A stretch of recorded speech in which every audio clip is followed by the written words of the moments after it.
requirements should be very well spelled out in a job description. Now you might say, well, Rich, we're a small company, we don't have job descriptions, we don't go to all that fancy stuff, writing them all up. But when we get to the point later in this presentation, we're going to talk about sending our employees to the doctor if they get hurt.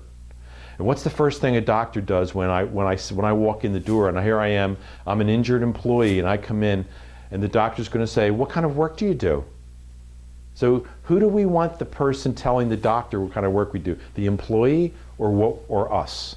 We know what the job is, so that's where a job description can be very handy. Not only that, when someone interviews for the job, you can give them the job description and say, here's what the job entails. Did you notice the lifting requirements are on here, that you have to be able to lift 40 pounds. You have to be able to steer and drive a forklift.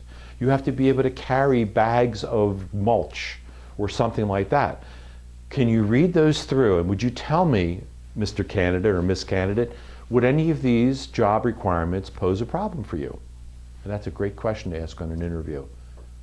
Because what do you think they're going to say? Oh no, that's no problem. The next week, if they come on the job and all of a sudden they say, oh wait a minute, I can't do that. We say, well wait a minute, when we interview with you, when you spoke, I mentioned these, something happened since then?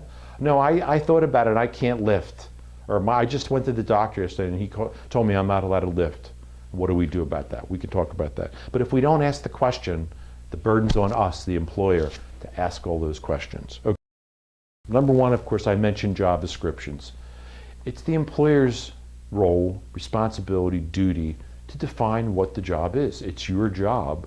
It's just something you can control. You can put in that job description exactly what you want that person doing.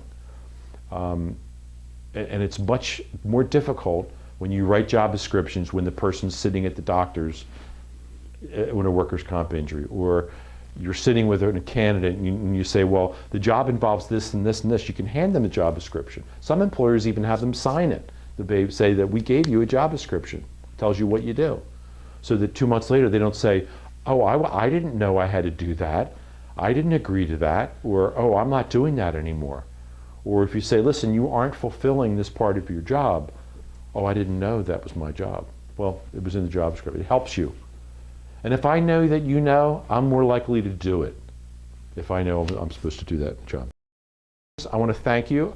I'm Rich Holland from Tompkins Insurance. I'm an HR consultant and I lead the HR consulting practice for our clients.